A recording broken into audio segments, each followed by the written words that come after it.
Hi, I'm Aprajita, a fifth year medical student studying in Tbilisi, Georgia.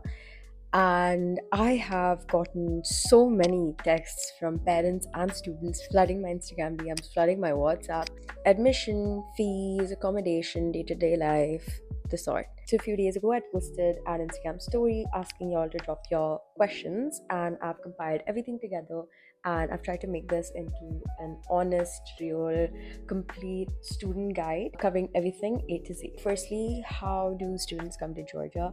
Two ways, either through agencies or direct. I myself had come through an agency. Around 90% of the students here come through agencies, to be honest. It's a little easier in terms of the fact that they manage, for example, like your entire admission paperwork, and you've also got like airport pickup initially, at least. You've got like your temporary hostel placement, you getting your SIM card, and just like the initial orientation is done. It obviously makes the move for the students smoother, but most universities, including mine, so I study at Georgian National University SEU, for the students who've taken admission through an agency, have a higher per semester fee than the students who take admission directly. If you want to apply directly, the universities do accept direct applications through their portal, their website online, which of course is going to be a little cheaper if you can manage the entire paperwork and everything else by yourself. The admission process, so eligibility and documents. NEET qualification for Indian students, you have to have qualified NEET. I think last year it was 161, that was the cutoff for general, and I think something around 140 for others. 10th and 12th mark sheet. With science, of course, PCB, you must have a minimum of 50% if you're general, 40% if others. Have to have your passport ready, valid for at least 1 year. Bunch of passport size photos, medical fitness certificate, and all your vaccination records, police clearance certificate, the PCC, as well as your birth certificate, and all of that. After submitting all of this, you get your provisional or conditional admission letter from the university. Some universities like mine at SU, they run interviews for students first, and then all the successful candidates will receive the conditional or the provisional invitation letter after all the document verification and the processing of the first semester fees. Okay, financial proof, bank statements, sponsor letters and the amounts, etc. So for student visas and the residential permit, this country requires proof of financial means. Requirements can vary university to university or depending on the different consulates, but the common elements are essentially a bank statement for the past 3 months, either from the parents or your sponsor, a signed sponsorship letter or an affidavit from your parent or the sponsor confirming financial responsibility, proof of accommodation booking, and your travel or health insurance. So the minimum recommended balance for universities is quoted around 4,000 to 6,000 gel, which is the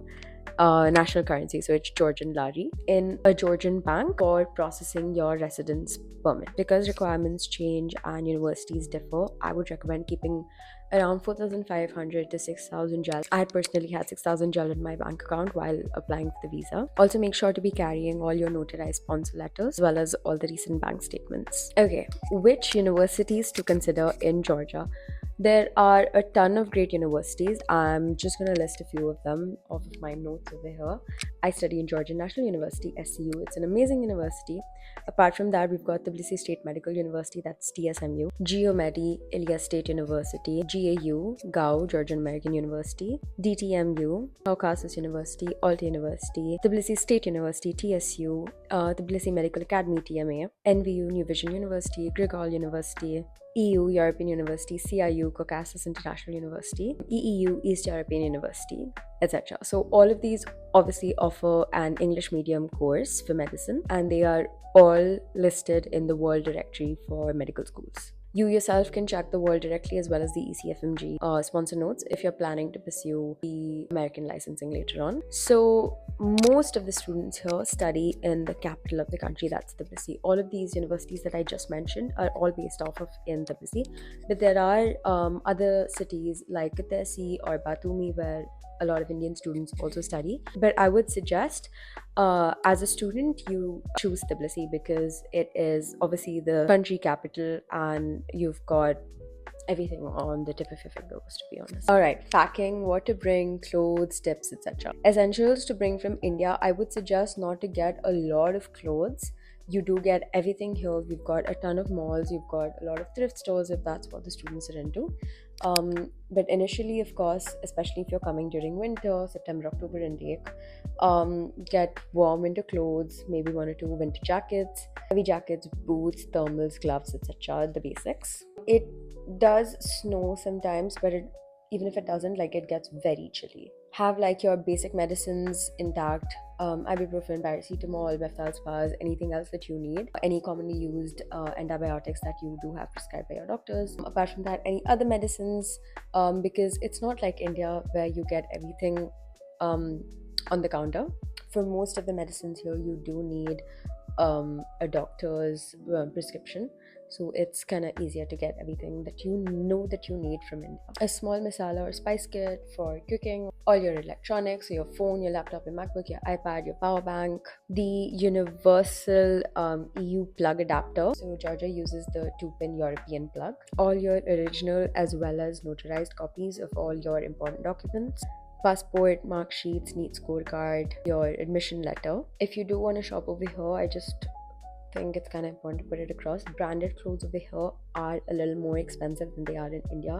For example, in India, I could get a pair of jeans for 3,000 rupees if I'm, for example, going to like Zara. But over here, it's going to be around 140 or 150 gel just for a pair of jeans. So I think the conversion according to now would be around 4,500 rupees for a single pair of jeans. But those are for branded clothes. So if you do want to stock up on your clothes, it would be better to get it from India. Every time that I have traveled from India to Georgia, I always book the 40 kg plus the 10 kg allowance. So I usually always bring like 50 kgs every time I come. So I bring a lot of my footwear, clothes, accessories, everything from India. But I also shop a lot over here as well. And now that I'm in the 5th year, obviously you've got a lot of clothes piled up. I've got like 3 suitcases just filled with clothes that I don't even wear anymore, that I obviously outgrew or whatever. Sizes difference or just a change in preference, the girls will understand me. So for that, you've got a lot of thrift stores over here where you can just kind of go and bulk sell your clothes, make a little money off of it, and go buy new stuff. Hostel suggestion. So accommodation. Personally, I think it's great for your first year to stay in the hostel. If you come through an agency, that's kind of necessary. It's compulsory to stay in the hostel for the first year. Typically, you can have rooms sharing 2, 3, 4, sometimes even 5, and sometimes even 1. I personally was staying in a room of 1 originally and then a room of 2 in the hostel during my first year. So the hostel usually provides like shared furniture, a common room, kitchen appliances, a mini kitchen place where you guys can cook together. You've got Wi-Fi and other amenities. So rent usually would start from $200 a month if you're like in a room of 4 sharing. But it can go up to $500 a month just for rent, especially if you're sharing in the single. So depending on all the facilities as well as proximity to the metro and everything. So personally, I would definitely recommend the students to stay in a hostel for accommodation, at least for your first and second semester.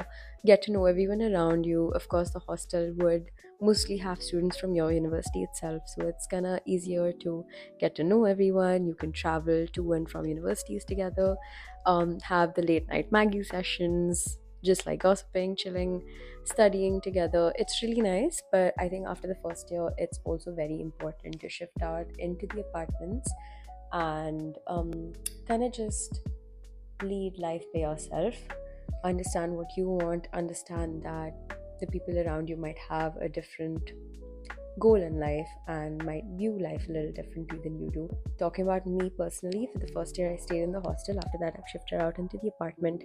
I stayed in one apartment for a year, then another, and this is my third apartment currently. By far my favorite. I just prefer aesthetics, and the location is great. It's a 5-minute walk from one of the metros. So when you move out, your rent would obviously vary depending on which locality you choose to stay in, as well as the proximity to the metro. So in places like Vake and Sabrutalo or Ristaveli, the prices are slightly higher, but you will have better access to everything. Most students over here split and live in 2 BHKs. So it can either be two friends, three or four living in a 2 BHK, and you'd get a decent 2 BHK priced around $600 to $750. So depending on whether you're splitting this between two or four people, you can calculate your average rent per month. Apart from this, you also have to pay for utilities separately. Talking about me personally, I pay an average of 100 gel utilities per month. Especially during the winter, it goes up because of the water heating system as well as the radiators. So utilities include electricity, gas, water bill, Wi-Fi, which you can choose to disconnect if you want, but I think most students here prefer Wi-Fi at their apartment. So all of this comes around mota mota pakdo $50 a month. Utilities apart from your rent. Metro and transport system. The metro is amazing in Tbilisi. It connects most of the places together really well. It is super convenient, it is cheap. So once you get your student bank card, so I have a bank account in both TBC and BOG. So for example, my BOG card is a student card, so I can use that in the metro as well. And for every tap, it cuts 0.2 gel, so that is 20 tetri every time you tap for the metro, and it lasts for 1.5 hours. So if you tap back again in the metro for going back home, for example, within 90 minutes, so you're not going to be charged again. After 90 minutes, it resets and then it cuts 20 tetri per tap. Actually, before you get your student card, or even if the parents are coming to visit, or you're a tourist and you don't have the bank card or the student card, you can just apply for the metro card, which I think is called the Metro Money, and you can recharge it anytime, anywhere, at any metro, and the charge for that per tap is 1 lari, which is around 30 rupees. So most of the students here do choose apartments as close to the metro as possible, 5 to 10 minutes walking distance, or maybe a bus stop or two away to save their time and money. A lot of the times you get late for classes, there's a lot of traffic, you can either choose buses or take a cab or a taxi. There are many different apps for that. There is Bolt, there is Yandex, there is Uber, Georgia, which can be affordable for short distances, but it does get pricey, especially during peak hour. So I'll just give you guys an example. I am currently living 5 minutes away from the metro Godsiridze. I think I'll put like a map of the Tbilisi metro over here. I'm living at Godsiridze currently, and my university is in Samasi Aragveli, that is 300 Aragveli. It takes me around 25 to 28 minutes once I step out of the house to step into the university. It's a 4 to 5 minute walk to the metro from here, and from the metro it's around, I think, 6 stops till 300 Aragveli. So each stop takes around 3 minutes, and after you get down from the metro, SEU University is very close. It's a 3 to 4 minute walk from the metro. So it's super convenient. But now that I'm in the 5th year, I don't really have university anymore. I have it once a week just for caps. So every single day I've got 2 to 3 classes at different hospitals.